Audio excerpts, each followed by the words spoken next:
Welcome to the Value of Recruitment podcast with me, Jon Brooks. Sponsored by Atlas, the recruitment platform helping you become an AI-powered recruiter. This week, my guest is Greg Fischer, the founder of Well-Oiled Machine, designing and recruiting offshore teams for recruitment agencies. Greg shares his pricing journey and how he's overcome limiting beliefs around rates and retainers, and now sees charging a premium as a selling point in itself. We talk about how Greg combined world-class processes and creativity, not always two concepts that sit well together, to make his former agency stand out in a highly competitive market. Greg is also really honest about the mistakes he's made along the way, including how he used to hire for himself and how he's used those lessons to make his business stronger. Enjoy the show. I hope you find it valuable. Greg, welcome to the podcast. Thank you. Happy to be here. No, really pleased you could join us. So let's kick off with the big question. How valuable is recruitment? Yeah, well, I think it would be kind of crazy if I said anything other than really valuable, considering I spent the last 12 years doing it. I think probably the more interesting conversation is every recruiter's in this business because they see value in it. What I find really unusual, though, is how few of us actually take our own advice. And, there's the biggest inside joke in our space is we're great at recruiting for our clients, but not for ourselves. Yeah, I can see that. And there are a decent number of rec directs out there trying to make that point. And I think it's hard for them. And you see that mirrored, the complaints recruiters have about their clients. Rec directs often say the same thing to recruiters. Every complaint I had back when I ran a traditional agency, I have it now. Yeah. And I think, the point stands. You can have good recruiting skills, but if you are head down focused on building networks in your own space, and that space is senior level people doing transformative things in fintech, for example, then what you haven't done is built a network of people who might want to come and work for you. Yeah. And to run those two networks at the same time is actually really hard to do really well. So certainly I can see the value because I help recruiters understand their value. So of course I understand why Rec to Recs had that value as well. Yeah. But I'm interested. We could talk so much about recruitment, about Rec to Rec, but before all of that, how did you, when you were running your own agency to begin with, how did you hire? Yeah, well, initially, I did it very poorly when I first started. And I think I did exactly what most agency owners did. It was really opportunistic. My first hire was a past colleague from another job. And I said, oh, he was really good. We get along well. Let's do it. And of course, within 6 months, he fizzled out. And then from there, it was a combination of same thing, being opportunistic, hiring people I knew, and then also just posting and praying, which I feel embarrassed now even saying that because we always ream our clients and we're like, hey, post and pray. And we actually headhunt. But for a long time, I think I was really unclear on what I was looking for and just kind of hired the people who came to me rather than being really intentional about it. Yeah. And I think that intentionality is really important. It is a shame, and we have that whether it's with our clients or with ourselves. It takes time. Sometimes you feel like you have to go through the pain and learn those mistakes yourself.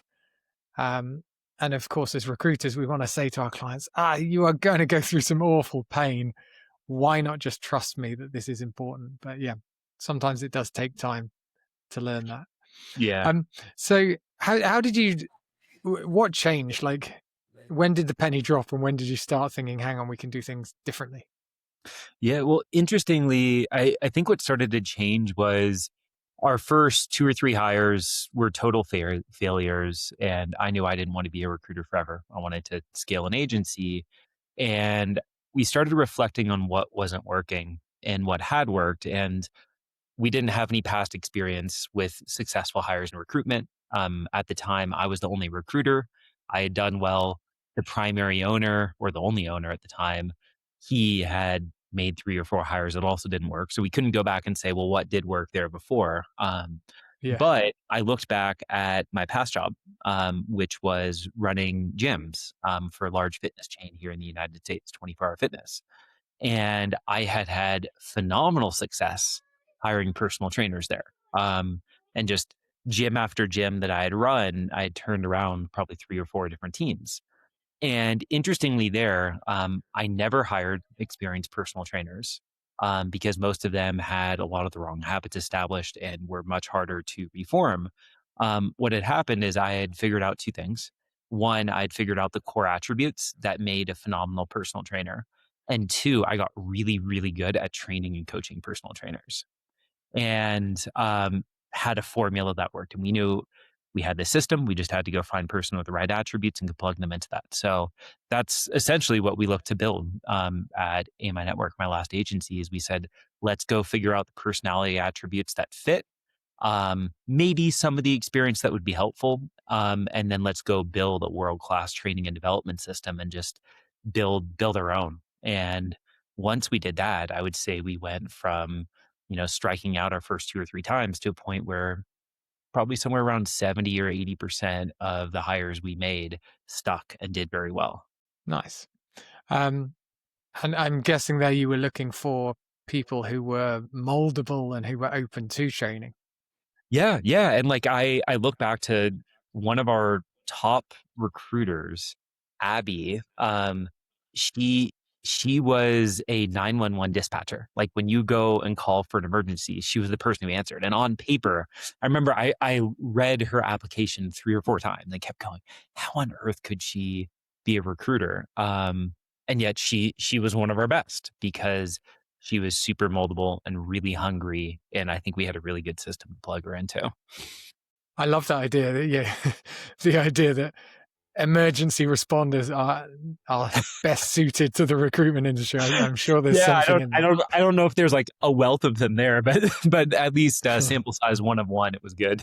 Yeah, and we probably don't want to drain the emergency services just so we can build our recruitment businesses. Yeah, also important. I think the thing that we did that helped us discover talent that we otherwise might have overlooked is we had an unusual application process where if somebody was going to, and we did a little bit of headhunting too, but if somebody was going to apply, we actually put it at the bottom of the job ad. If this is your cup of tea, don't apply. We actually don't review applications. Instead, send an email to Greg at AMI Network with a brief blurb about yourself and why you think the role is a good fit, an interesting fact, and for extra credit, a subject line that you think will catch my attention.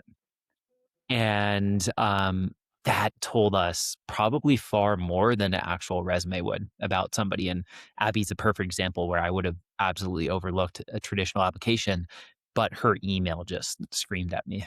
Yeah, I like that. I mean, CVs, resumes, people often say they're dead. I'm not sure they're dead. They're just boring. Yeah.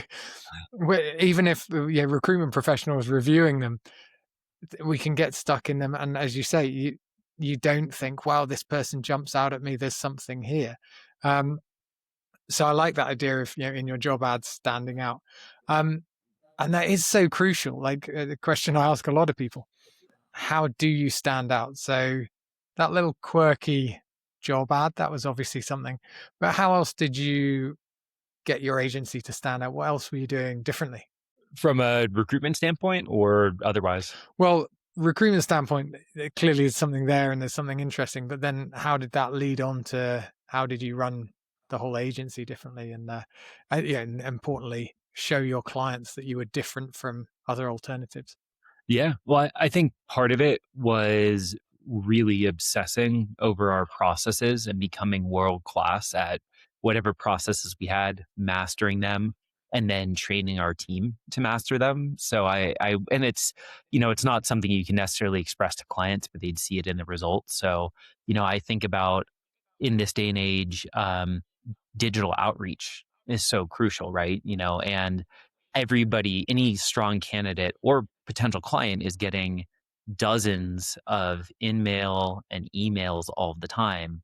And we obsessed over it. Every single time we took on a new search, recruiters would have to show us their email copy. A couple times a month, we would actually do company-wide workshops where we would get in and all get together as a group, and we would take a search or take a sales opportunity, and we would write and we'd give each other feedback on that. And then ended up like building out a whole library of that. And that's just one example. Like we would do the same thing with Boolean as well. We would do the same thing as calls as a group together. And so I think we got exceptionally good at outreach, screening calls with candidates, and the actual sourcing part, which I think is really overlooked. Um, so that's part of it. And then the other part of it was starting to hire outside of the US, which felt like a cheat code for us as well. And we can certainly dive into that if you'd like. Yeah, I'll jump into that in a second. One challenge I always find, I think maybe why people don't always obsess about the process is it's really hard to get clients to understand how good you are. A lot of clients say, "Oh, well, recruitment's recruitment." Yeah, how can a client understand that you've got world-class candidate outreach? They don't experience it. So, as you rightly say, at the end of the process, they say, "Hey, that went really well. I'll work with you again." But how did you tackle the problem of explaining to a new client, look, we've got something exceptional here that is worth you trying and worth paying a premium for? Yeah, it's a great question. I don't think there's anything unusual here about what we did. I will say I think we were world class at our outreach copy, which started that. So when I look at the emails that we would write to potential clients, we would I love getting rejection messages because people would say, "This is the best email I've ever seen. I've never seen a headhunter." Like, we don't have the need now or in the immediate future, but I absolutely will be reaching back out to you. So I think we had some really, really, really creative approaches there, which I'm happy to dive into. So that started the conversation, right? So where we would already come across as being a little bit different. Otherwise, a lot of it was demonstrating niche expertise. We specialized in healthcare recruitment in California, but within that, we 2/3 of our clients were nonprofits. So we did, and within that, we had a few different verticals: executive leadership, behavioral health clinicians, nurses. And so I think whenever we got on a call, we really made it a point to talk about the similar clients that we had worked with, the searches we did. We would typically bring on a search consultant in that space who could really just nerd out and talk about the minutia that I couldn't speak to, but they would be able to get into these like really weird clinical questions where right away they would go, "Wow, recruiters are not asking this. You clearly understand these searches better than anybody else." Yeah. Yeah, I think that's super powerful. Yeah, what you're answering on both of those is just demonstrating how good you are. And for me, it's so important that you do that before a client signs up because they need to value what you do before they agree to the price. Yep. So if we say, "Oh, no, once you worked with us, you'll see the value," they'll be like, "Right, well, Yeah. I don't want to risk this. I'll pay you a little bit. Yeah, Yeah. I'll agree to a low rate, and if I'm impressed, maybe I'll increase my fee." And of course, they don't. What we want to do is say, "Look, experience what's different here." So absolutely, rather than saying, "Oh, we're experts in this tiny niche geeky bit of healthcare," actually you spend an hour talking about the crazy geeky quirky bits of that bit of healthcare, and the client goes, Yeah. "Oh my god, I can see how good you are, I feel how good you are." Yeah. Likewise, that creative outreach, if you're saying it's super important, we need to use creative outreach to the candidates you want to see. Obviously, if the client is experiencing that creative outreach from your own BD, then that ticks that box. Yeah. I'm going to call. Sorry, go on. We would even call that out with clients and say, "Look, we got your attention with our persistence and our creativity. Like, we do the same thing with candidates who are getting just as much inbound as you are." Yeah. Um, you've mentioned two words that I think don't always sit together, so I want to test you on that. Yeah. You talked about having world-class processes, which often feels like doing something really well again and again and again. And then creativity, which I would say, yeah, there can be a process to it, but you almost need something fresh and new and interesting, especially if you want to grab attention. So how did those two sit next to each other? What was your creative process? How automated, how structured was it? Yeah. Oh, this is really interesting. I haven't been asked this before. So one of the things we did that I think made us very different is we said, look, we're all individuals here, and we want to lean into that, because in this day and age, everything has become so cookie cutter. If you go and listen to sales coaches, everybody's saying, here's my opener, right? And then you have 1,000 people using the same Yeah. opener, or here's my email script. We said, let's go the opposite route and lean into us being individuals. And that was a huge, huge, huge part of the process. So like when a new team member would come on, we would actually do a lot of like corporate deconditioning. And I'd say, hey, give me an example of an email, or give me an example of like a voicemail. And we would keep doing it over and over and over again until we said, this is you. Like, this is Abby. This isn't like a talking head that sounds like everybody else. And it would take a lot of practice to do that. And when we would look at something like a voicemail or an email or a live conversation, that was one of the criteria that we would actually evaluate our recruiters on, is like, how much of your unique voice is in this? And like from that, then like creativity just like explodes, right? Yeah, yeah. No, and that's a great answer. You can see the creativity is baked in, which makes it a process. Rather than just saying, hey, be creative, because of course you give someone a blank page and say, do something clever. That's difficult to do. Do you know what? I find myself in this world of AI created content, I find myself accidentally talking like AI or writing like AI, Yeah. which kills me. And yeah, it is the kind of middle of the road generic stuff. But I'm just like, wow, it's it's seeping into my brain. I love the idea of, what did you call it? Corporate decommissioning. Yeah, like decorporatizing. Yeah. Yeah, I like that. It's what it takes sometimes to make us human again. We jumped over your cheat code, so I want to go back to that. So you said, talk us through this second part, standing out. How did you become successful through hiring abroad?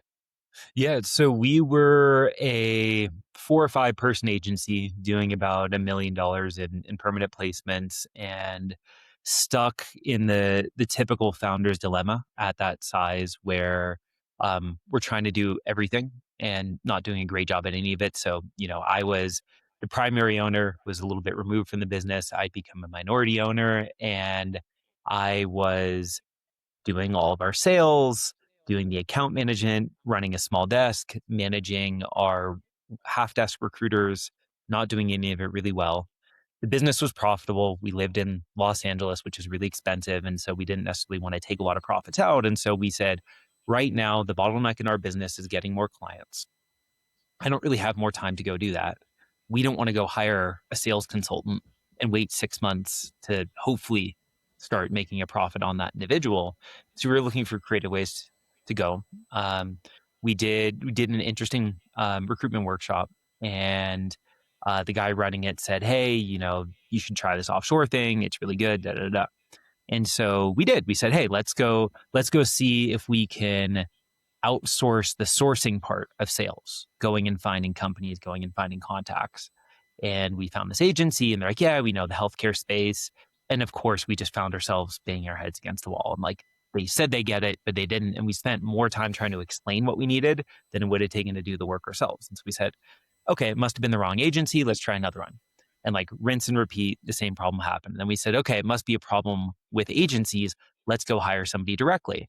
And wanting to be really cost effective, we went onto Upwork and started looking for freelancers in India, the Philippines, who could do this work. And we started getting better results, because instead of leaning on these agencies' processes, like, we could at least say, here's exactly how we want this done. And we were really good at training, right? So it started to work better. But with freelancers, they'll typically have 3 jobs, because you're not guaranteeing them stable income. And, Yeah, one day they'd be there, the next day they'd disappear. And so finally we said, look, like, we know how to hire and train employees. Of course, they're all full time within our business. We need to do the same thing with offshore. And so we started to look at it that way. Like, we're going to go out and find quality people. We're not just going to find the first person who says they can do this work.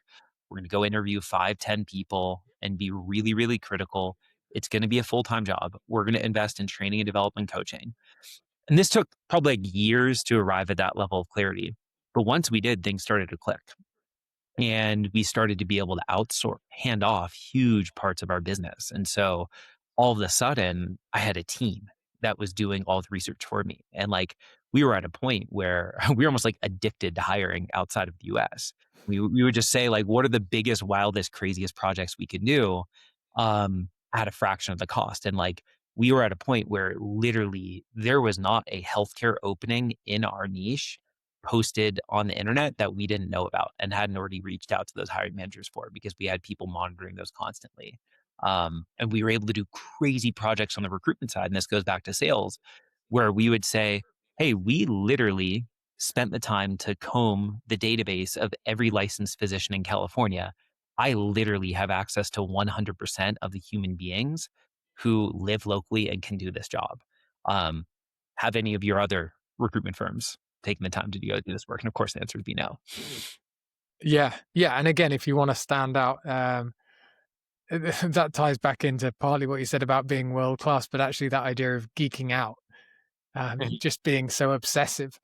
And I often think, clients, when you outsource anything, what you really want to do is buy in someone who's obsessed about that little thing that they're going to solve. So absolutely, if you can say to them, "Oh, I've just spent the last week finding every single person who is qualified to do this job," that's a pretty powerful thing to say. Yeah. Yeah. Yeah. And we would explain the process. I would say we hired somebody in the Philippines. I was like, this wouldn't be possible in the US. We hired somebody in the Philippines. They literally just went to the database of physicians where you verify a license, clicked enter, got all 100,000 names, and spent the last 6 months going through and finding the contact information for each. And clients would always go, wow. And yeah, it worked really well. Yeah. So how have you shifted that to offering that to other recruitment agencies?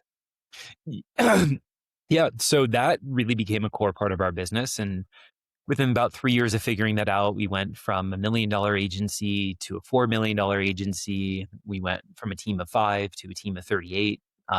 18 of those team members were international, Philippines, Europe, Latin America, India. And it went well beyond research at that point. Our international team was really in every part of the business. They were doing full cycle recruitment. They were doing sales. They were doing a lot of back office admin, and really just had become a core arm of our team. Um, After 10 years in that business, I realized the primary owner and I had very, very different values, and ended up leaving to go build a company that really aligned with my vision and values. Started off just doing consulting, had a lot of conversations with the recruitment firms who said, gosh, it's really hard to find good talent in the US, in the UK. They're really expensive, and most people kind of look at these jobs as something they have to do, not something that they get to do, and often come across as very entitled. Is there a better way out there? And I would go, yes, yes, yes, there is. But what I recognized is that most of the solutions for hiring internationally were on the opposite end. So typically, they were the experiences I had: freelancers who might be talented, but weren't very reliable, or staffing agencies or RPOs that provided a solution, but the quality wasn't there because it was a staffing firm. Which is like, if you're going to go hire a recruitment consultant within your agency, you wouldn't hire it through a staffing firm, right? You would want an internal employee. And there was nobody who had really taken the rec to rec approach to go finding the top 1% of recruiters. And so I saw that opportunity, and that led to the formation of Well-Oiled Machine. Nice. I like just thinking of value for money, usually, because that's what I'm obsessed with. And this will Yeah. come back to your points. We usually think, well, value for money, how can we give more value? What can you do on cost? If you can find people, offshoring this arbitrage idea that you can get the same level of person at a much cheaper rate because they're working on a salary that makes sense in Mexico or in South Africa or wherever, but they work to the same level as someone. That allows for that reduction in cost with the same value. Now, the challenge is the value is the same if you measure it, but the perception often isn't. And I'm guessing that's a challenge you come up against, that maybe because it's been influenced by the experiences they've had of working with offshore agencies, they go, oh, these people aren't as good. So how do you, and this isn't just a question about selling offshore recruiters. When the perception of value isn't there, how do you change that? How do you tackle that? Multi-million-dollar question. Well, yeah.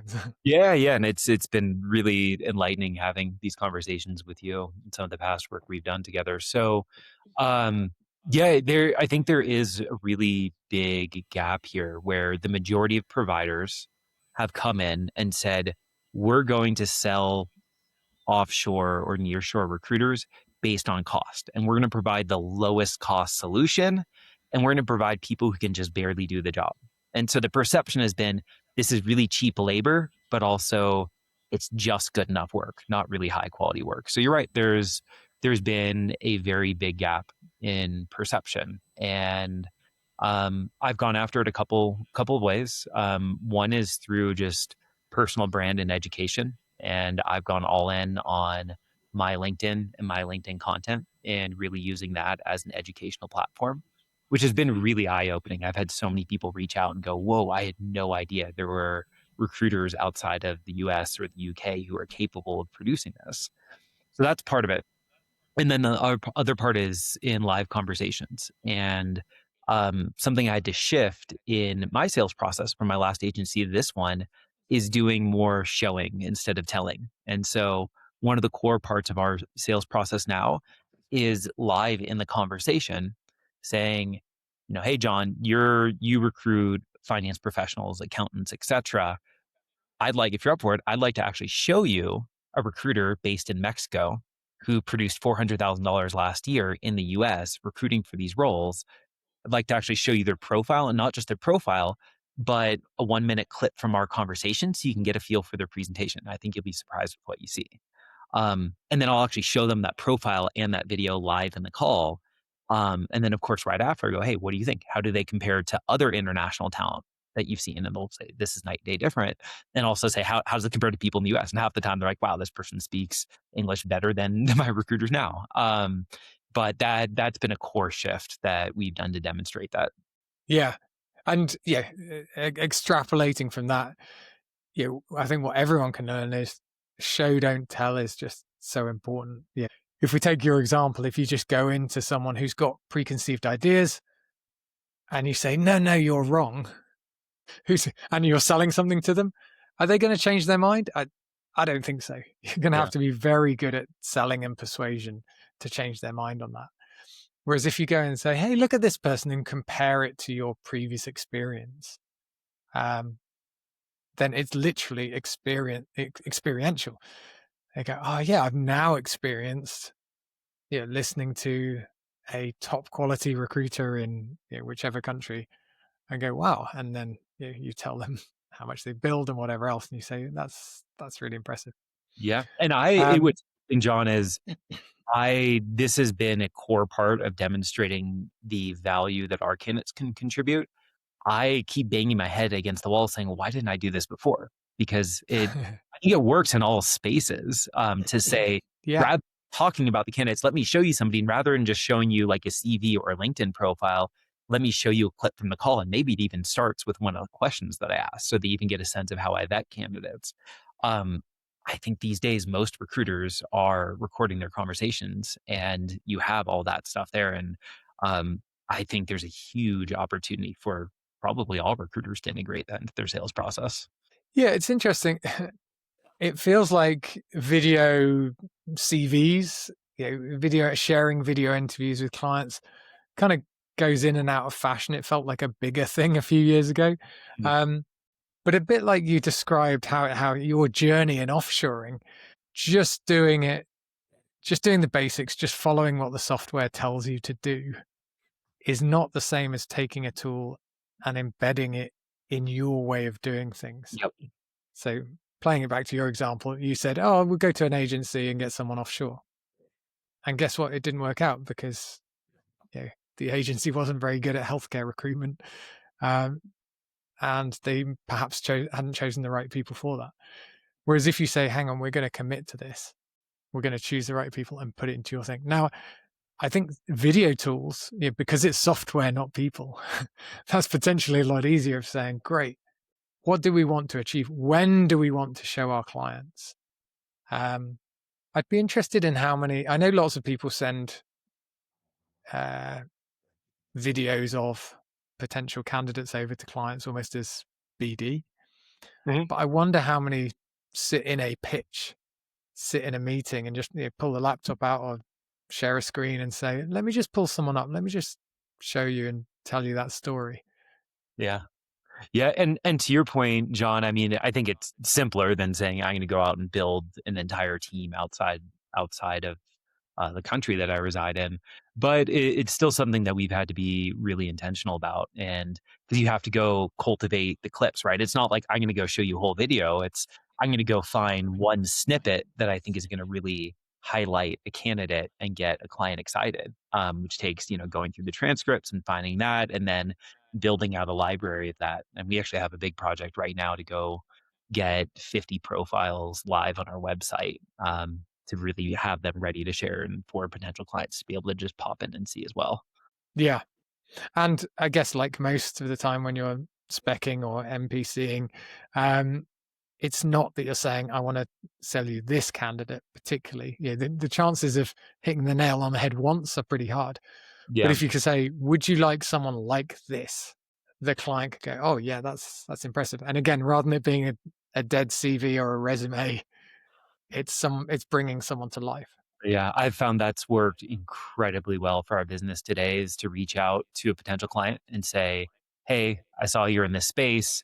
I recently had a conversation with this producer based out of Mexico. Here's what they produced. Here's in the last year in your niche. Here's what they cost. They probably speak English better than your cousin. Are you interested in seeing a 60-second clip talking about a recent search that they filled? And it's such a low barrier. Of course, somebody's going to go, wow, this is this is quite a thing. Yes, not everybody then like hops on the sales call with me, but everybody's intrigued. And then it leads to the next natural question of, well, what did you think about their communication skills? Could you see them being a strong contributor on your team? Usually they say yes. And the conversion rate all the way up to getting on a sales call has been exceptionally high by following that process. Everyone is talking about AI-powered recruiters, but what does that actually look like? With Atlas as your CRM, it means every interaction with your candidate is automatically captured and searchable. If they mention their salary in an email, it's instantly recorded without you having to write anything. And behind the scenes, Atlas discovers every company that a candidate has worked for, the industries those companies operate in, as well as things like company size and description. All this means you can do your job much faster and add more value to your clients. To learn more about Atlas, go to recruitwithatlas.com. I hope people are inspired to try out some of these ideas. You mentioned you and I have done some work on your pricing and thinking about how do you present this value. I was going to dive into it, but actually what I'm always interested in is what did the experience feel like for you? Why did you start thinking, hang on, I want to look at pricing, and what does that journey feel like? Well, I think for myself, I saw the impact that building out an international team had on my last agency. And it was profound. I mean, we were doing almost $1.5 million in net operating income, and we never could have built an agency close to that profitable without it. And it was life changing for me too. Like I was able to get completely out of the day to day, even the management of the day to day. I had a team running that, and it would be hard to have imagined building that without that team. So I got to see the financial impact and the life impact of that firsthand, and so I knew it was possible, and knew that there was a huge financial value if I could provide the same for my clients and a path to being able to do that.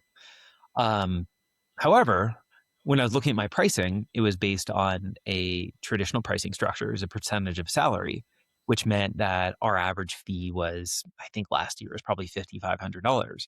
And so I kind of internally had this feeling of like, hey, there's a pretty big gap between the value you can provide somebody. Because I would have paid a heck of a lot more if somebody could help build that out for me.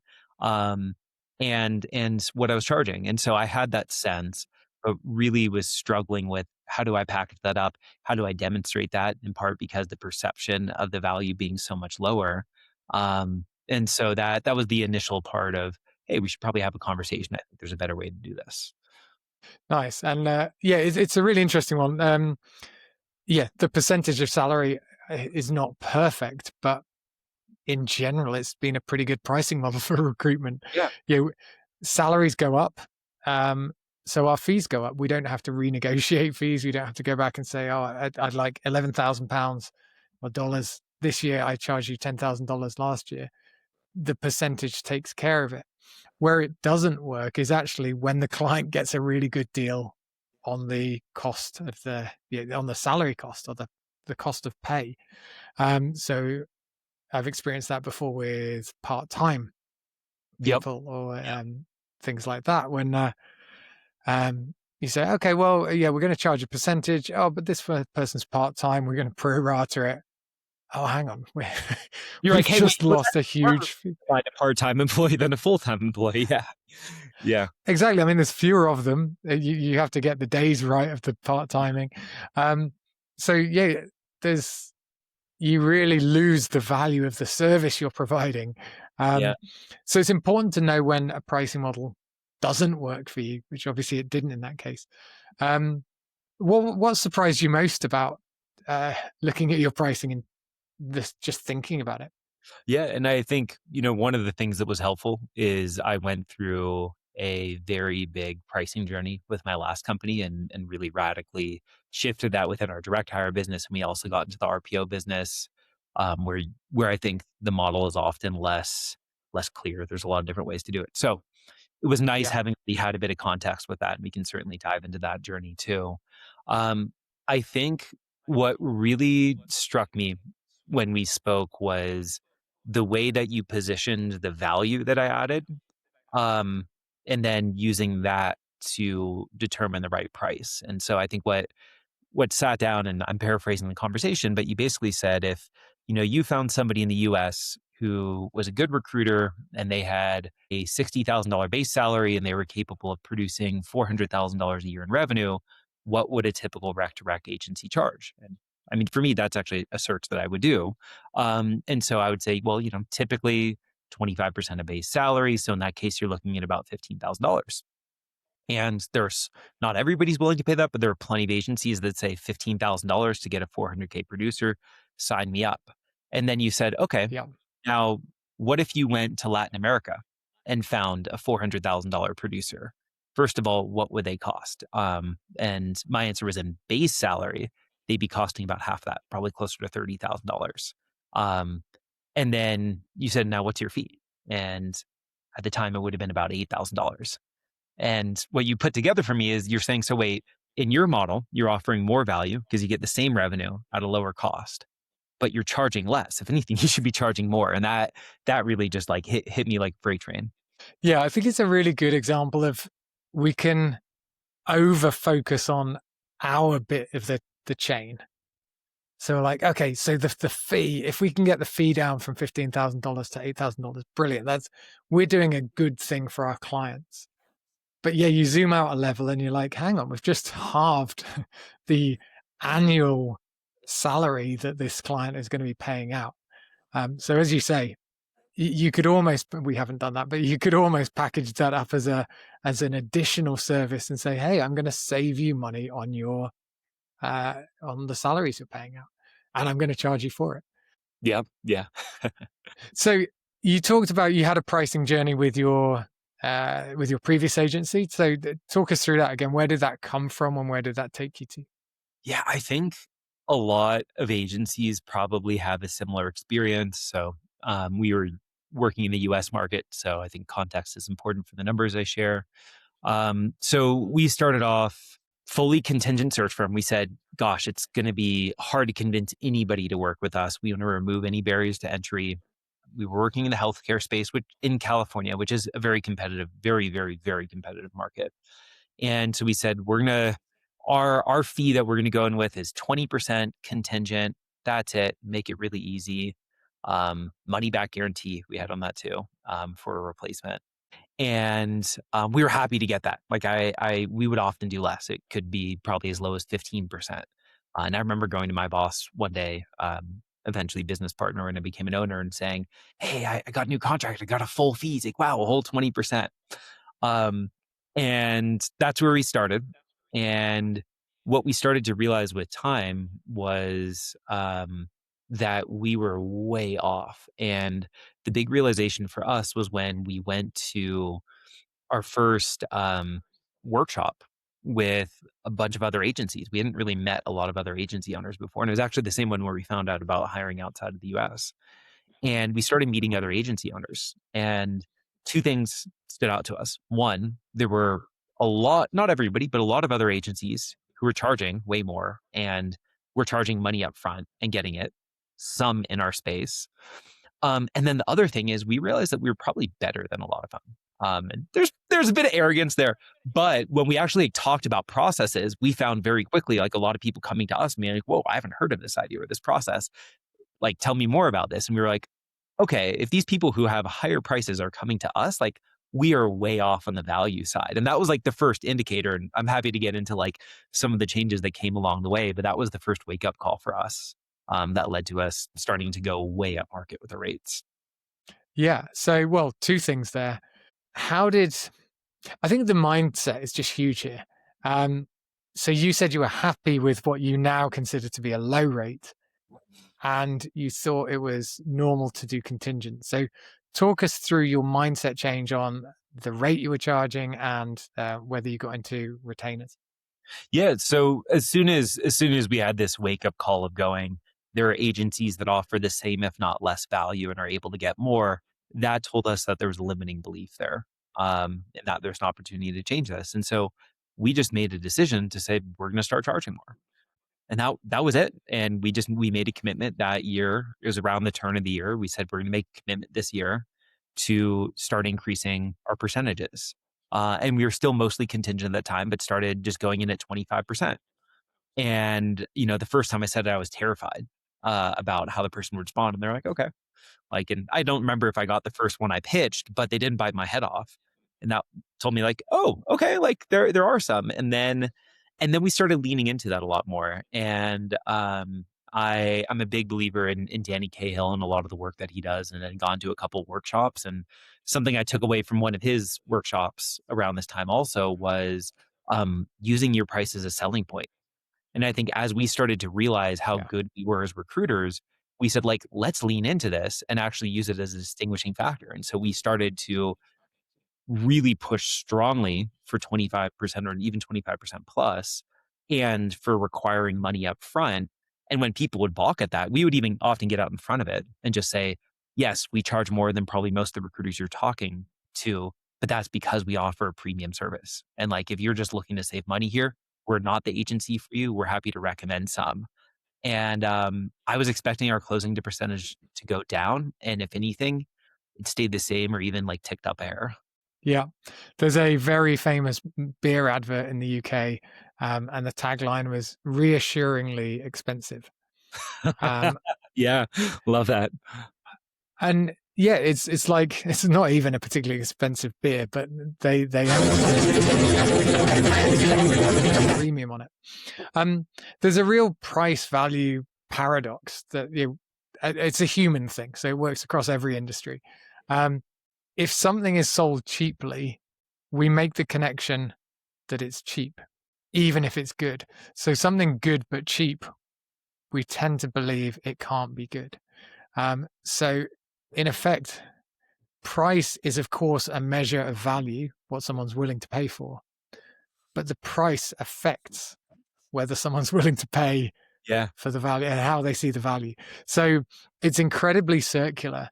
But yeah, what that means in practical terms for business owners, for recruiters, is going in low is devaluing and potentially reducing your chance of winning that business. Yeah. Believing in your price. On to that point, We Mm. started losing out some of the really transactional budget buyers, which was good. That was a lot of the business where we just Yeah. spin our wheels on.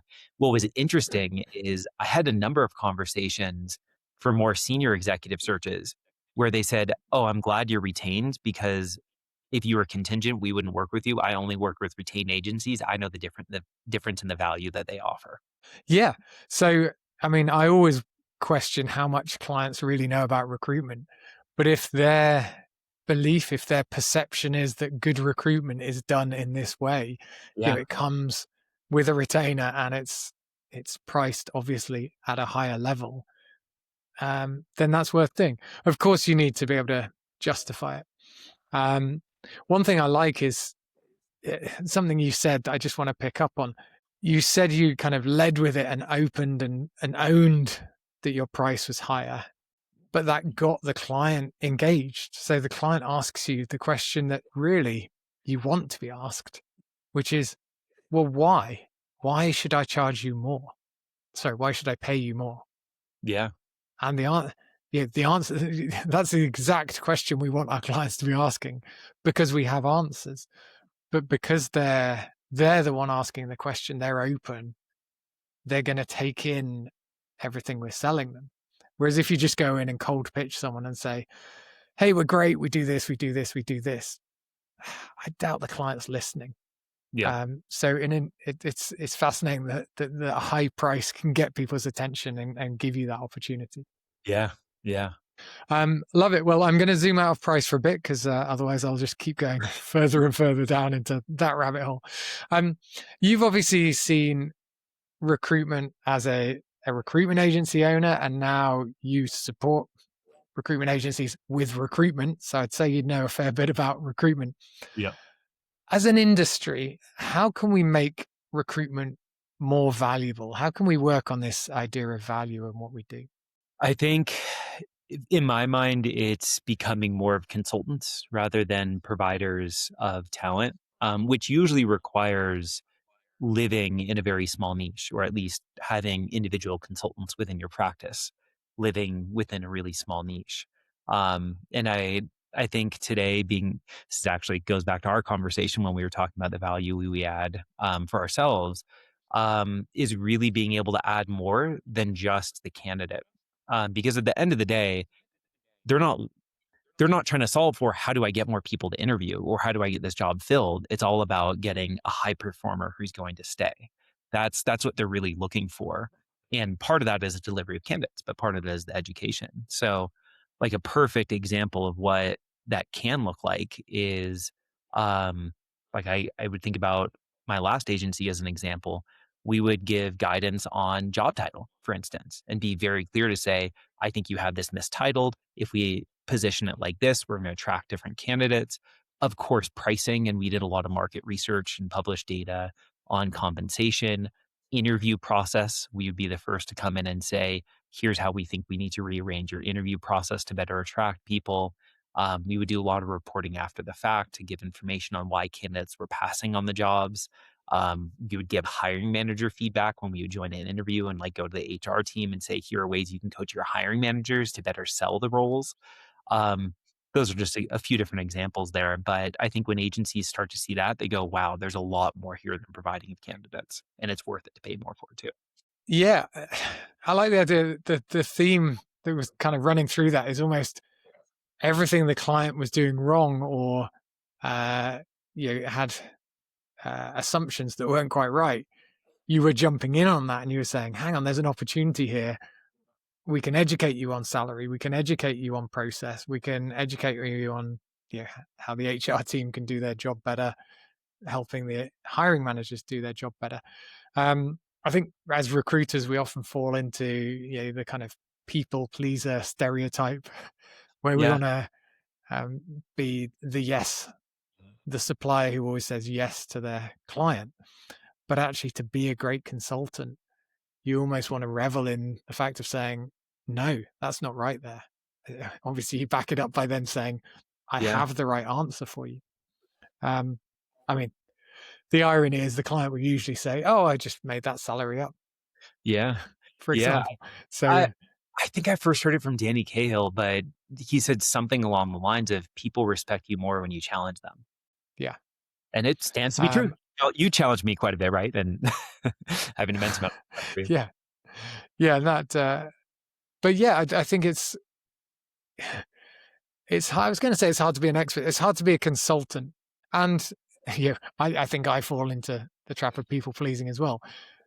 My approach is always just asking awkward questions and almost letting you come to the realization yourself of like, oh yeah, I hadn't thought of it that way. You talked about some of the maths earlier. I love getting other people to do the maths.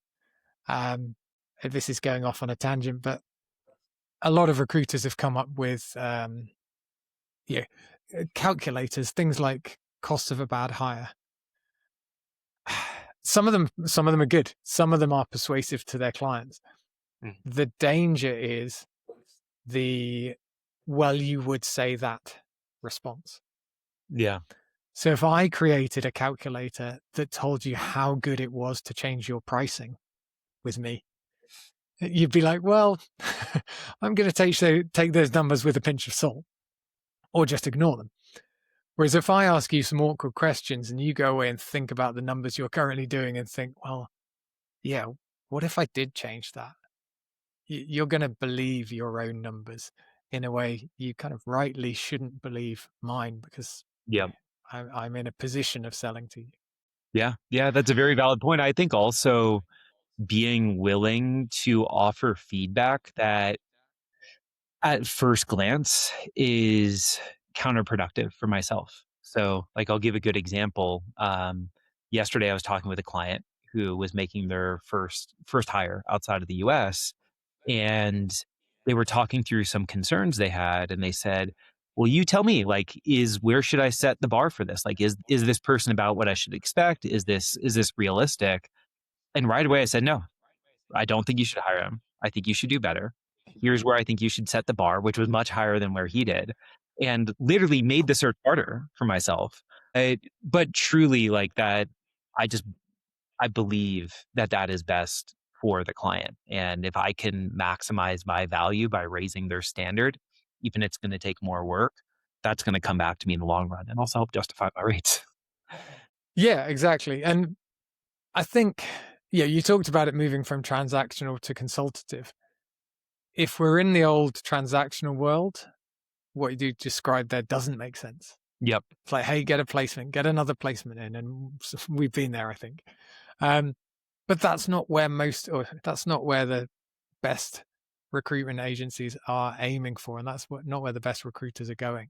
There's no better way of building trust with someone than being on their side, even to the detriment of being on your own side, which in the short term is a loss. It's a transactional loss, but in the long term, you're building a strategic relationship there, which is invaluable. Yep. I've talked my clients out of more hires than I've talked them into. I like that. I'm not sure if that is worth being a strap line for a recruitment agency. I don't know, if I was a client of yours, I'd go in with some trepidation. I'd be like, no, I do want to hire. Don't get in my way. Yeah. Then again, if you went back to, you shared the story of you originally setting up, and what was it? The first 3-4 hires just didn't work out. That would have been a valuable service back then. Yeah. Hey, don't hire that person. Stop hiring these people, Greg. Let's slow down. Yeah, and we do a 12-month guarantee on our hires too. So the last thing I want to do, I would rather get it right the first time than going back and doing it again. Yeah, awesome. I mean, so many things we could yet explore. Maybe we'll talk more in the future. But we've covered so much today. Really appreciate you coming in and opening our eyes to some of the specifics of offshoring, of course, and the bigger things around how we project value and price to a premium. Yeah, this has been great. Thanks again to Greg for sharing his experience and insights. 3 things stood out for me. First, that when we challenge our limiting beliefs around pricing and value, we open up life-changing opportunities. Second, the importance of demonstrating our value with new clients. and getting them to experience what we're selling, especially if their perceptions aren't positive. And third, Greg's experience of recoding his consultants to be more human and more creative in order to stand out in a competitive market. If you found the show valuable, please leave a review and remember to subscribe or follow the show on your podcast app. You can also get more insights and inspiration by signing up to my added value emails on Substack. You can find the link in the show notes. Now, go create some value. Thank you to Atlas for sponsoring the Value of Recruitment podcast. To learn more about how Atlas is creating an AI platform that helps recruitment agencies generate more placements with less effort, visit recruitwithatlas.com.